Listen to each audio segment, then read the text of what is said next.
Mzansi, welcome back to your fresh new update. It's your fave, McDarling Mukwena Yamadiwa. We're back again with another update.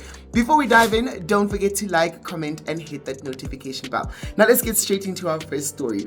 Apparently, Cupcake was gifted a goat by the Zimbabwean government. Now let's be clear here, Bomzala. There's no solid proof of this, just a picture.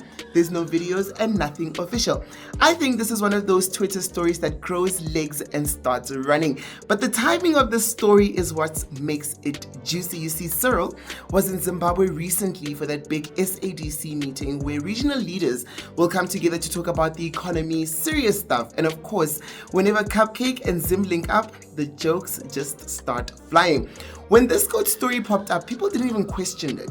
They said, yep, this sounds about right. The goat is probably already on a private jet heading to Palapala to join the buffaloes. Others are out here making memes saying the goat is about to be the new Minister of Agriculture. But again, let me repeat, there's no evidence that this actually happened. It looks like just another social media rumor. Now, Zimbabwe does actually have that thing called the Presidential Goat Scheme, where goats are given to rural families to help with farming and survival. So maybe that's exactly where the whole mix-up came from. But still, the thought of Cyril standing there smiling with a goat, priceless.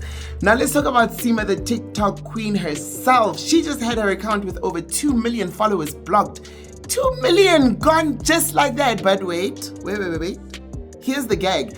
Sis came back like nothing happened with a brand new account and she's already sitting at 7K. Just like that. And the way her fans are loyal, you can see why people are calling her uncancelable. But the streets are not letting it go. They're already on a mission to block her new account too. Reporting, dragging, even making memes. It's like they want to make sure this girl never comes back. But the question here is, why are they going in so hard? Well, it all started when Seemah promoted the controversial Russian work-study program. You know, the one that people are calling dodgy, even exploitative? The internet came for her saying you can't just be pushing things you don't fully understand to millions of followers. And from there, it was game over. Now, TikTok pulled the plug on her big account, but here's where the drama kicks in. Some people say she deserves it. They're like, yeah, you know, influence comes with responsibility, but if you mess up, you must face the music. Others, well, they're defending her, saying maybe she didn't know the full story. Maybe she just thought she was sharing an opportunity. So now we're left with two camps. It's Team Cancel and Team Seemah. Now let's be honest, Seemah has that comeback energy. You can't take her down. She pops up again, you block her, she rebuilds. She's basically showing us that you can block an account, but you can't block vibes. And if you look at how fast she went from 0 to 7,000 followers, I say give it a few weeks and she'll be back on top, shaking the algorithm again. Now the big question here is, does she deserve this level of hate, or are people just doing too much? One thing that I know for sure is that whether you love her or hate her, Seemah stays the topic. The streets can try, but uncancelable is uncancelable. Now let's talk about Priddy and Bontle Modeseli, who have officially welcomed their second child, a beautiful baby boy. The couple shared the big news with a post captioned "Life lately." Now they were showing off their sweet family moments with their newborn and their daughter Africa, who was proudly stepping into her role as big sister. From a family of 3 to a family of 4, the Modeseli family is now officially complete, or are they? And honestly, I'm so excited for them. I really am. It's pure joy to see a couple still standing strong and growing in love like this. Congratulations to them both. Now, if we take it back a bit, this moment has been building since the unique pregnancy reveal. I don't know if you remember it, but earlier this year, instead of a regular photo shoot or a post, they gave us that mechanic themed skit. Family Chronicles, the dipstick. It was so funny. It was bold. And of course, it divided the internet. Some fans called it one of the most creative baby announcements ever.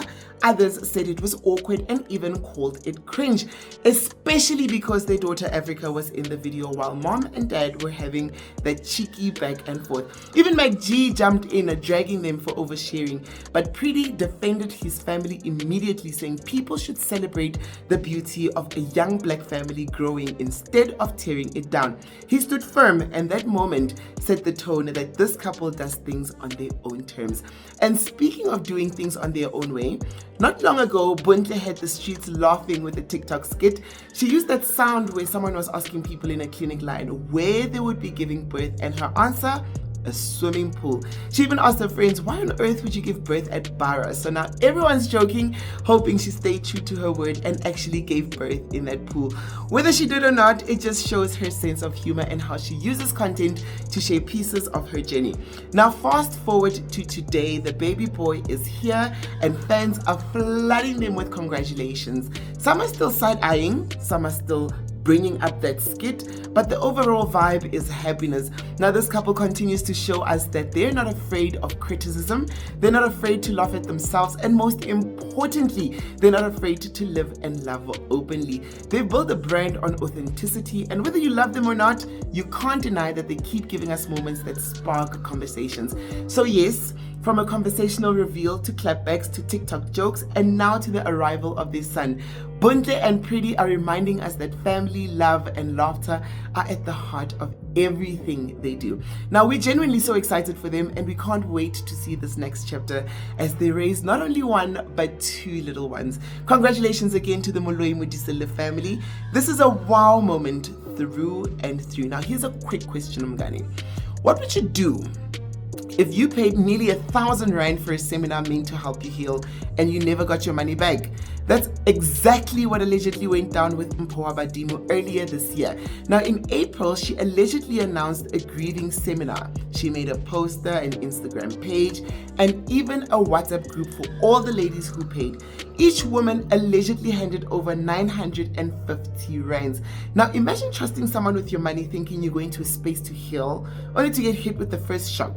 Now apparently a few days before the event, she allegedly tells the group, guys, I have to postpone because my team is pulling out and wheels are falling off the bus. Now you would think, okay, maybe it's tough. Maybe she needs time. But then when May comes around, she allegedly posts again, this time saying that she has to be admitted to a psychiatric hospital. Now she said that she does promise that she'll be refunding everyone, but did anyone ever even get their refund?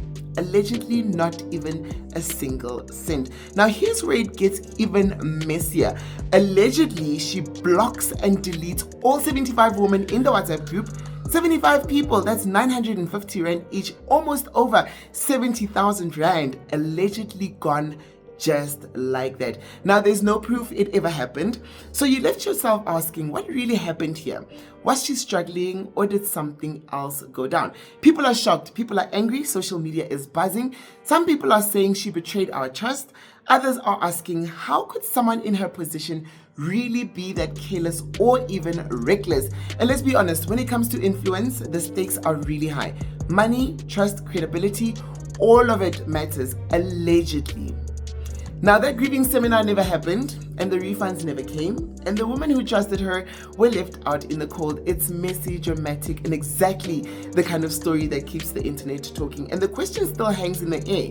Did she take advantage of her followers, or was this a tragic misstep? One thing is clear, whether you side with her or think she's in the wrong, this saga is a harsh reminder about accountability.